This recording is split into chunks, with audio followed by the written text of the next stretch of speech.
Ndugu zangu wa Afrika, tuchakate habari ili tujue ukweli.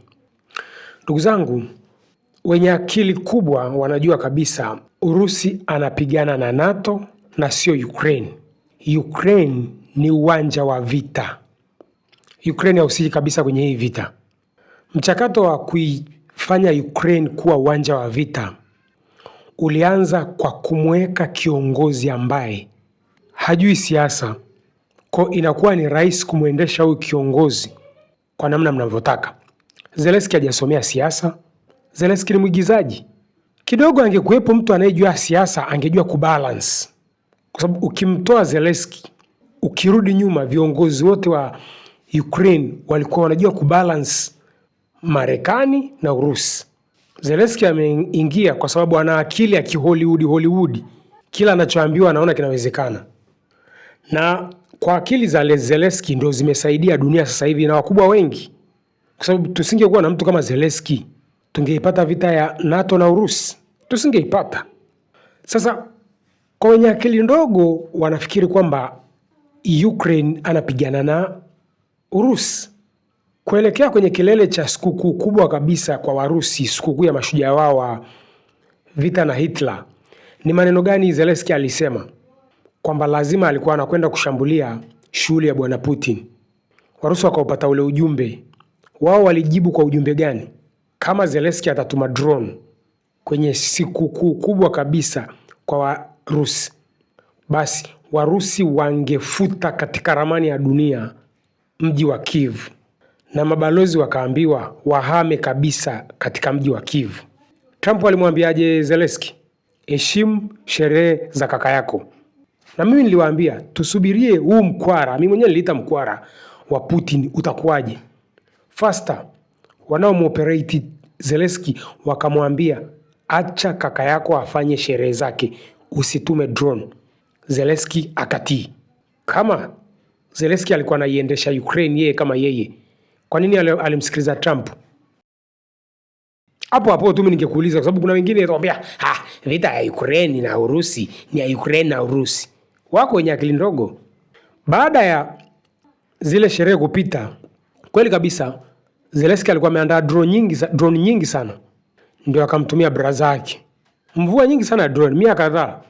Shida ni kwamba Putin akijibu uchokozi wa Zelensky, mimi mwenyewe huwa naogopa. Sasa Zelensky alituma drone za kutosha kabisa kwenda Urusi. Zile drone nyingine zikaenda kwa wanachama wa NATO na zikaharibu. Sio zikaenda tu, na zikaharibu. Baadhi zililipua kituo cha kusafisha mafuta, yani kiwanda cha kusafisha mafuta, oil refinery kwenye nchi ya Latvia. Zikasababisha serikali kuvunjika.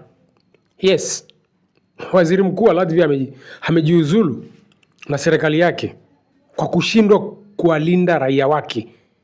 Sasa kuna kauli ambayo sijui imetengenezwa na NATO, sijui imetengenezwa na Ukraine, kwamba naomba mnisikilize kwa makini. Maana hii kauli najaribu kuitafuna kwenye akili yangu na shindwa. Drone zinazotumwa na Zelensky kutoka Ukraine kuja Urusi, Warusi wanazielekeza ziende kwa wanachama wa NATO. Hiyo sentence yangu sijui inaeleweka. Yaani hizi drone zinatoka Ukraine zinakuja kuharibu Urusi, alafu Warusi kwa teknolojia yao ya jamming wanaita they steering, wanaziendesha tena wao, wanazipeleka kwa wanachama wa NATO. Unajua steering ni kuendesha. Steering ndio kuna neno steering, yani kwamba Warusi badala ya wa Ukraine kuziendesha zile drone zikaharibu ndani ya Urusi, Warusi ndio wanaziendesha zinakwenda kwenye nchi za NATO. Yani Latvia, Estonia, Lithuania na Finland. Hiyo picha hivi mnaelewa kweli ninachokisema? Drone zinatoka kwa Zelensky Ukraine ziende Urusi. Warusi wanazielekeza kwenda kwa wanachama wa NATO. Hadi una vitu vingine ndugu zanguni mpaka nashindwa hata kumeng'enya ili nipate ukweli uliopo. Ukweli ni kwamba kuna mchezo unaochezeka ambao Hawa watoto wa NATO, hivi vitoto Latvia, Estonia, Lithuania na Kifinland kilichojiunga juzi, wanatumiwa na Ukraine kama njia nzuri ya kuvamia Urusi. Warusi wameshajua na imebidi Warusi watoe kama mkwara au angalizo kwa wanachama wa NATO kwamba kitendo chao cha kuwa wanachama wa NATO hakizuii wao kupigwa na Urusi. Hiyo sentensi amesema balozi wa Urusi kwenye Baraza la Usalama la Kimataifa UN. Sikilize hapo kwa makini. I would like to draw attention to all of those who are helping Kyiv to carry out terror attacks on the territory of the Russian Federation and tell them that contemporary intelligence means that we can clearly identify drone launch sites. Furthermore, data can be obtained by studying drone wreckage when Zelensky's government made an attempt to attack the Russian president's residence in December. A reciprocal attack will be unavoidable. And yes to the permanent representative of Latvia. The foreign intelligence of Russia did say that the coordinates of decision-making centers in Latvia are well known, and membership in NATO will not protect you from retaliation, even if you are a member of NATO. Mmemsikia Licha ya kwamba nyie ni NATO, mnachokifanya hakuna mwavuli wa kuwazuia nyie tusiwapige. Kuanzia jana, leo na kesho, ndani ya Belarus kuna mazoezi makali sana ya Urusi na Belarus ndugu yake. Makubwa kabisa, nuclear drills, nuclear simulation, yote unayojua wewe. Ni kutuma ujumbe kwa hivi vitoto kwamba kama vinatumika vibaya, vinaweza vikaharibiwa. Ndio tafsiri ya hayo mazoezi makali sana ya kijeshi ndani ya Belarus. Sasa kuna drone za Ukraine zilizotunguliwa na Romania ndani ya Estonia. Kumbuka Romania ni wanachama cha NATO. Unajua Urusi imezungukwa na NATO members. Sio walikuwa watoto wake wakabako akili na Marekani kwamba gombana na braza yako nikupe soko langu uje uuze bidhaa. Kwani Marekani anakuingiliaje? Marekani anakununua kama unavyokwenda. Sasa nitumie mfano, mimi napenda kuongea kwa mifano. Kama unavyokwenda kununua dada zetu wanaojiuza. Yes, nitumie huo mfano ili mnielewe. Marekani anakuonyesha hela unajaa kwenye mfumo wake. Ukishajaa kwenye mfumo wa Marekani unaharibikiwa totally. Thamani ya mwanamke anayejiuza nini? Ni uzuri wake. Ukisha uzuri wake hana soko. Ndivyo Marekani anavyowatumia wote alio nao na wote ambao wanashirikiana nao. Lazima niongee kwa picha mnielewe. Kwa sababu hivi vitoto angalia Ukraine alivyotumiwa. Hana thamani tena kwa Marekani. Kwa hiyo Urusi generally imezungukwa na watoto wake ambao hawana maisha bila yeye, lakini wanagombana naye. Kwa hiyo ndege za NATO zinapambana kudungua drone ambayo pia ni ya NATO. Zelensky anapata wapi pesa ya kutengeneza hizo drone? Pesa anapata kwa kina NATO hao. Wanatengeneza drone vyao vya local drones hizo. Yaani nashindwa hata niwekeje yani. Kwa sababu huu ni NATO kwa NATO. Niseme sijui anagombana au yaani ni silaha za NATO wenyewe kwa wenyewe wanashambuliana. Yaani sijui niwekeje yani. Hii yote ni pagawa kwa Zelensky, ajui afanye nini. Kwa hiyo kwa wale ambao mlikuwa mjui hii lugha gonga na inayoendelea ndani ya NATO, ni kwamba NATO wamepagawa mpaka hawajui afanye nini. Na hivi vitoto vya NATO ambavyo vilikuwa vya Urusi, ni swala la muda vitarudi tu kwa Urusi. Yaani vinarukaruka lakini jua likizama vitarudi kwa Urusi kwenye banda lao. Banda lao ni Urusi. Havina sehemu nyingine ya kwenda. Nikupe sera ya mgombea wa huko Ujerumani huko FD, SPF nini? Sifuatilii sana majina yao ya vyama. Lakini amesema kitu kizuri sana kwamba kama watu wa Ujerumani wanahitaji maisha mazuri, ni lazima watengeneze amani na Urusi, alafu wa balance uhusiano wao na Marekani na China. Sijui naeleweka, ngoja nikusomee. Germany's AfD leader Alice Wilder just laid out her foreign policy in one sentence. Peace with Russia, balanced tie with the US, deep trade with China. Lazima uwe na amani na Urusi, uhusiano wako na Marekani uwe wa balance, biashara fanya na China. Hiyo ndio sera ya kimataifa ya huyo mgombea wa AfD. Na ni kweli kabisa, ukiwa na pragmatic mind kabisa, hutakiwi kuwa na uadui na Urusi. Wewe kama ni mtu wa Ulaya, maisha yako yataendeshwa na nani? Cheap energy, umeme wa bei rahisi unapatikana Urusi. Yes. Biashara China, Marekani asikujue sana. Ndio maana yake balance. Yaani asikujue sana Marekani. Marekani kwake kule, kwa nini akujue sana? Anayetakiwa kukujua sana ni Urusi. Biashara wewe nenda China, imeisha. Kumbuka teknolojia nyingi sana za Wajerumani wamezipeleka China huko. Wameshindwa kuziendesha. Yuko sahihi huyu mgombea wa AfD. Kwa hiyo kama Ujerumani ambaye ndio kiranja mkuu wa uchumi wa Ulaya anasema kwamba maisha bora lazima tuwe na amani na Urusi, biashara na China, Marekani asitujue sana.